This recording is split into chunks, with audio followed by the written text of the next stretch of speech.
O Adriles vai te fazer a primeira pergunta. Ministro, muitíssimo bom dia. Muito se fala, e se fala há décadas, sobre a necessidade das privatizações, de enxugamento do Estado, de redução do Estado, né? E o senhor é um homem de obras, um homem de tocar obras, assim, uma espécie de antítese disso. E existe essa contraposição dentro do governo, né? Do desenvolvimentismo versus o liberalismo. Como é que o senhor analisa a necessidade das privatizações no Brasil e a questão do desenvolvimentismo, de tocar a obra, de tocar tudo para frente? E que críticas o senhor faz a esses dois conceitos e modos de governar? Primeiro, prazer grande falar com você, Adriles. Prazer enorme. Eu nunca pensei que ia ser entrevistado com alguém que eu vi na televisão há algum tempo atrás, né? Então, eu acho muito barato isso. Eu fico feliz pra caramba mesmo. Eu tô passando por coisa na minha vida que eu nunca imaginei que ia passar. Obrigado. Então são aquelas coisas que ficam marcadas na nossa memória, né? Valeu.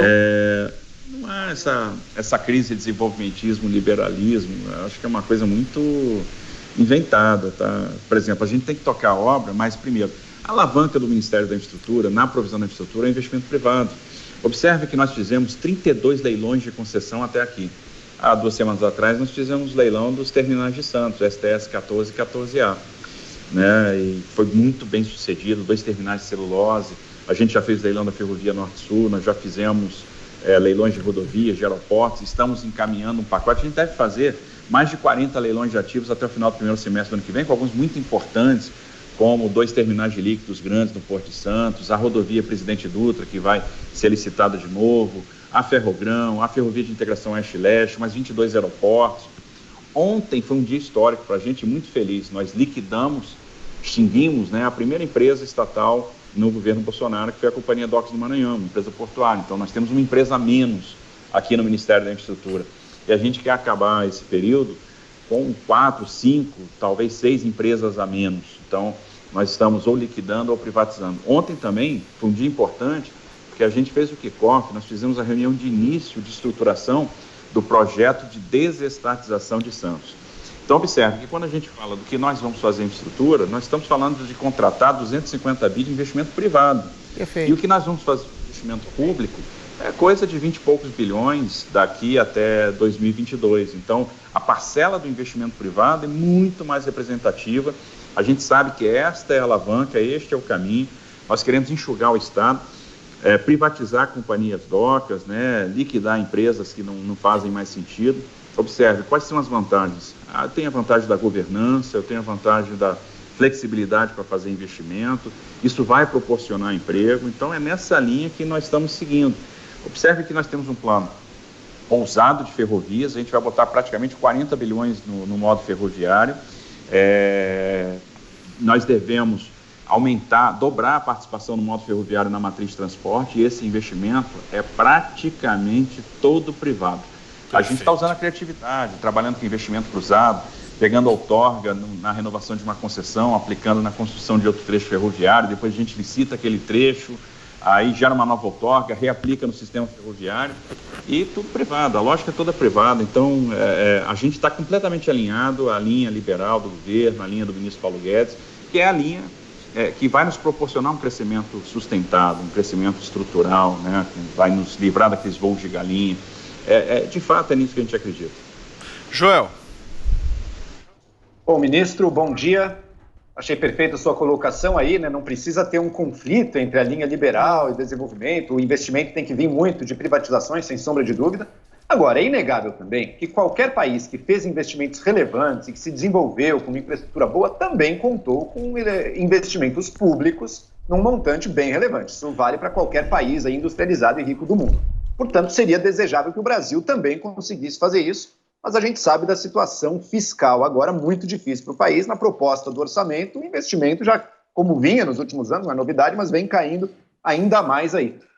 Quais são os caminhos para resolver e para liberar algum recurso público para que o investimento possa acontecer também? Eu vi propostas, por exemplo, de acionar gatilhos do teto de gastos. Queria saber se o senhor é a favor disso.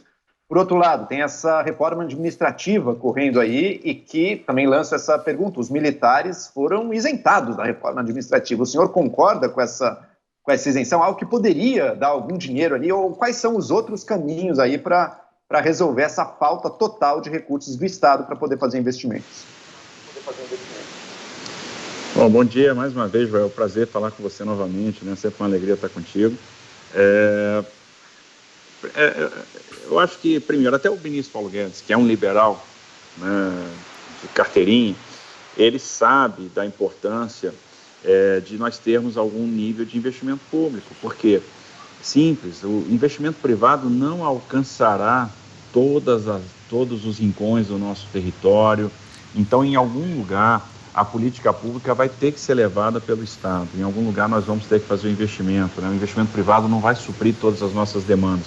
Então nós precisamos conciliar investimento público com investimento privado. De fato, o investimento privado vai ser a grande alavanca, mas a gente não pode esperar que o privado vá, por exemplo, fazer infraestruturas que tenham um caráter de integração, um caráter social, um caráter de indução do desenvolvimento em áreas que são mais deprimidas. Então, de fato, nessas regiões, o poder público vai ter que se fazer presente.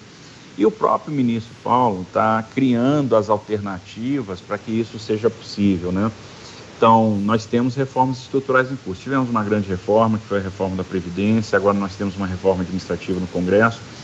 E eu acho que o grande movimento que tem que ser feito não se trata de criar gatilhos para, de certa forma, tentar superar o teto, que foi uma amarra importante. Observe que nós vimos com o juro no patamar dos 14%, e depois da aprovação da PEC do teto, esse juro caiu para 6%.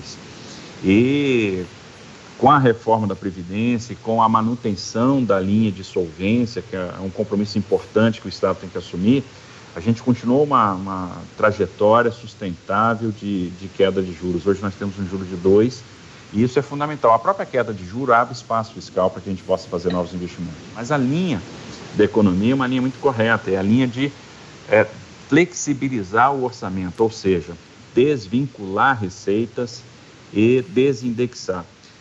Chega um ponto que a gente tem que fazer uma análise das políticas públicas que foram criadas lá atrás. A gente tem que analisar a efetividade de cada política pública e vai avaliar se aquela vinculação de receita ela ainda faz sentido.